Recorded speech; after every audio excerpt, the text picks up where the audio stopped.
Ahora tenemos una entrevista para abordar el tema de la reforma electoral, las normas prioritarias en el debate del nuevo Congreso. Y nos encontramos con el doctor José Manuel Villalobos, él es presidente del Instituto Peruano de Derecho Electoral. ¿Cómo está? Muy buenos días. Buenos días, Paloma. Gracias por la invitación. Un saludo a todos los televidentes de JNTV. Coméntenos, por favor, cuáles serían las prioridades de esta reforma electoral que necesita el país en este momento. Bueno, son muchas en realidad. Sin embargo, este nuevo Congreso no va a poder aprobar ninguna nueva reforma si primero no supera un escollo que tiene, que es el tema de la intangibilidad de las leyes. ¿Tú sabes? ¿Actualmente qué dice? El artículo 4 de la Ley Orgánica de Elecciones señala que para que una norma electoral sea aplicable a un proceso electoral, tiene que tener una vigencia mínima de un año anterior a la elección. Como las elecciones son el 11 de abril del 2021, digamos que este Congreso solo podría aprobar una norma y publicar en el peruano hasta, digamos, el 10 de abril. Queda muy poco tiempo. Queda muy poco tiempo. Es muy difícil que este nuevo Parlamento, que ni siquiera se ha instalado, está en el proceso de instalación, pueda aprobar leyes si lo primero que hace es emitir una disposición transitoria, como lo ha sugerido el doctor Ticona, presidente del jurado, para que de manera transitoria y por esta vez nada más, excepcionalmente, la intangibilidad, digamos, se corra por lo menos hasta la fecha en que se convoca elecciones, que va a ser en julio. Eso le daría a este Congreso, digamos, una holgura de tiempo, unos 3 meses, para poder abordar algunas reformas necesarias, urgentes. No creo que puedan hacer más reformas, porque además a poco tiempo de la elección podría confundir a los partidos con tantas reglas que han ido cambiando. ¿Qué abordaría yo, por ejemplo? El tema de la paridad de alternancia, que ha sido una propuesta aprobada en el Congreso anterior, pero que sin embargo se ha postergado su aplicación, digamos, al 50-50 para el 2031, porque va a ser de manera progresiva. El 2021 al 40%, el 2026 al 45% y recién el 2031 iríamos a la paridad plena, que es 50-50. Lo lógico hubiera sido que esa paridad plena de 50-50 opere ya desde el 2021, y creo que este Congreso puede solucionar eso y hacer que ya de una vez corra la paridad de alternancia. Paridad y alternancia se tendría que debatir ya, en todo caso, ni bien se instale este nuevo Congreso. Ni bien se instale este Congreso, es simplemente eliminar la disposición transitoria que estableció el Congreso anterior. Otra prioridad, que es un pedido a gritos, que se corrija el tema de los peruanos en el extranjero que han quedado fuera, digamos, de la circunscripción de Lima Metropolitana, porque en el Congreso, dentro de las modificaciones, omitieron una línea en el artículo que incluía a los peruanos en el extranjero en el padrón de Lima Metropolitana. Eso también se tiene que corregir, porque si no la OMPE no va a saber en qué, digamos, en qué distrito tendrían que votar los peruanos en el extranjero. Esa es una segunda, digamos, modificación urgente que debe hacer, una corrección que debe hacer el Congreso. Tercero, el tema de las famosas primarias. Las primarias están establecidas para que se hagan en noviembre de este año de manera obligatoria, simultánea. La OMPE va a organizar un proceso electoral. Sin embargo, en este proceso electoral en que los partidos deberían elegir a sus candidatos, el Congreso anterior también dispuso transitoriamente que para este proceso del 2021, solo los partidos nuevos, los que logren su inscripción después de la vigencia de esa ley, harán primarias y elegirán a sus candidatos con el voto de todos los ciudadanos. En cambio, los 24 partidos que ya están inscritos, previo a las primarias, van a pasar por su proceso de elección interna bajo cualquiera de las modalidades que han estado utilizando hasta ahora. Es decir, por lo general elegirán a sus candidatos a través de delegados. Luego de que elijan en internas a sus candidatos, recién ya a su lista ya elegida, la llevarán a las primarias, pero solo para que los ciudadanos ratifiquen esa lista elegida, porque los partidos deberán obtener como mínimo un promedio de 280.000 votos en las primarias para poder competir en abril del 2021. Es decir, como está diseñada las primarias en este momento, en realidad no tiene sentido lo que se aprobó. Hacer primarias y hacer internas y hacer luego primarias no era el objeto, el espíritu de la ley, que lo que buscaba era que todos los partidos, sin distinción, elijan a sus candidatos o los ciudadanos elijan a los candidatos de los partidos en estas primarias obligatorias, que es un modelo que se ha copiado de Argentina sobre todo. Considerando el corto tiempo que tendría el Congreso para discutir y debatir esto, ¿se daría para las próximas elecciones estas modificaciones? Bueno, estas tres podrían, son leyes que ya están aprobadas, que simplemente hay que corregir los defectos que tienen estas leyes, sobre todo por las disposiciones complementarias que se le han incluido. Hay voces en el Congreso también que señalan que ellos no están de acuerdo con las primarias y que en realidad se debe respetar la autonomía privada de los partidos y que elijan internamente a sus candidatos. Pues digamos que podría ser una opción siempre y cuando esas internas sean realizadas, organizadas por la OMPE, fiscalizadas por el jurado, cosa que ahora no sucede. Ellos hacen sus internas a puertas cerradas, pueden invitar a la OMPE o al jurado, pero es facultativo y entonces no hay certeza de que hayan sido elecciones muy bien elaboradas. Digamos, claro que sí. Puede ser una opción ir a eso, sí, pero con la participación de los organismos electorales, algunos le llaman que sería un retroceso a la reforma, pero hay que ser conscientes, como está la reforma ahora con internas y primarias, creo que no hay ningún avance. Bien, ¿cuáles serían los otros puntos que debería tocar el Congreso?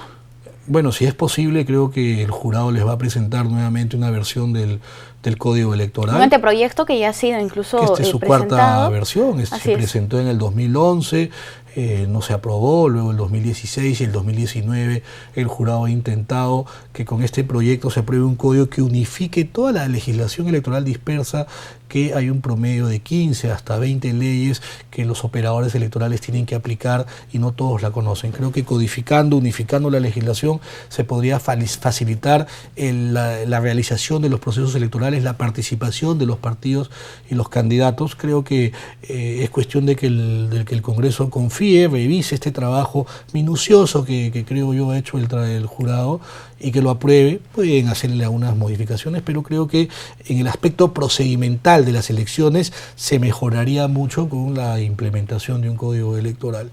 Abordando un poco los aspectos que tiene dentro este anteproyecto de código electoral, es el de jurados electorales descentralizados, como una búsqueda de profesionalización.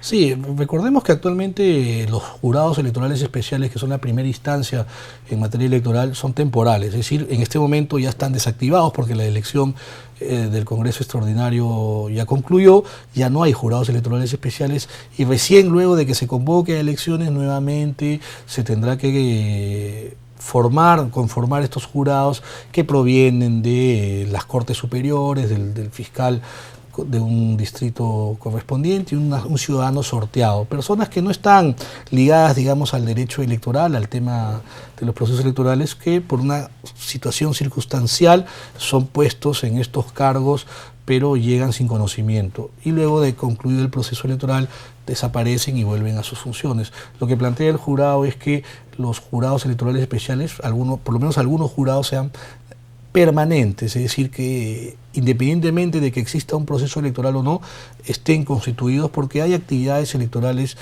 siempre. Ahorita están haciendo unas elecciones complementarias, vienen las revocatorias, el Jurado Nacional resuelve en última instancia temas de vacancia y suspensión que hay a cada rato en los gobiernos subnacionales y que se necesita tener una primera instancia especializada que resuelve estos procesos, y eso se solucionaría con jurados electorales especiales descentralizados que además se encargarían de inscribir las listas de candidatos, con un mejor criterio del cual han estado aplicando los jurados electorales especiales temporales. Y con mayor experiencia que ya adquirirían a través de los procesos. Definitivamente, porque sería gente elegida que tenga cierto conocimiento de la materia electoral, habría mayor tiempo para que se capaciten, para que se formen, y en el devenir del tiempo, en el trabajo que harían, irían adquiriendo mayor experiencia, ¿no? Otra de las propuestas de este código electoral sería buscar la calidad en los candidatos. Esto responde a generar más impedimentos a la postulación a personas que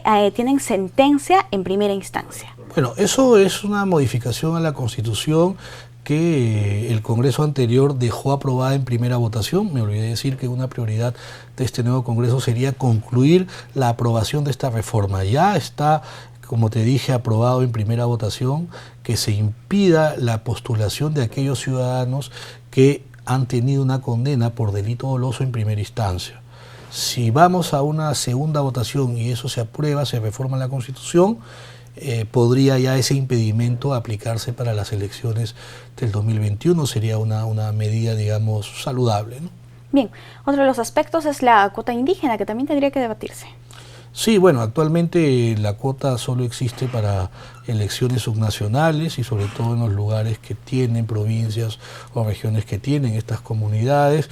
Sigue siendo el 15%, pero creo que además de haber una cuota, lo que se debe discutir es si es que se crea un distrito electoral a nivel de la elección congresal para las comunidades indígenas, así como se estaba discutiendo de que los peruanos en el extranjero tengan 1 o 2 curules, también las comunidades originarias tengan su propia cuota, su propia curul, digamos, o su propio distrito electoral que les asigne 1 o 2 representantes y no ahora que eligen por cualquiera del lugar donde ellos votan, ¿no? ¿Esto sería agregando la cantidad de congresistas o sería quitando a otra representación? Sí, es que en realidad si solo vamos a hacer esas reformas sobre la base de 130, lo que vamos a hacer es quitar a quien tiene una cantidad X de representantes para dárselo a otro y le vamos a restar representación a un sector que podría ser Lima por lo general, que es la que tiene más. En realidad esta reforma, que yo creo que no se va a dar en este Congreso porque es muy corto,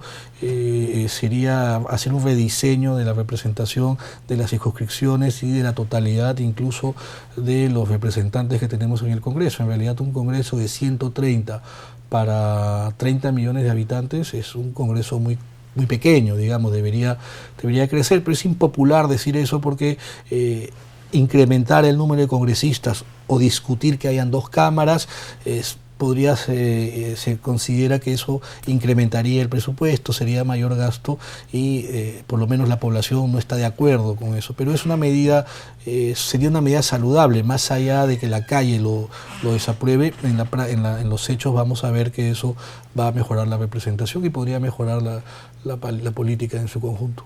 Otro de los aspectos que nos gustaría tocar es la reforma del financiamiento de los partidos políticos. ¿Cómo se haría?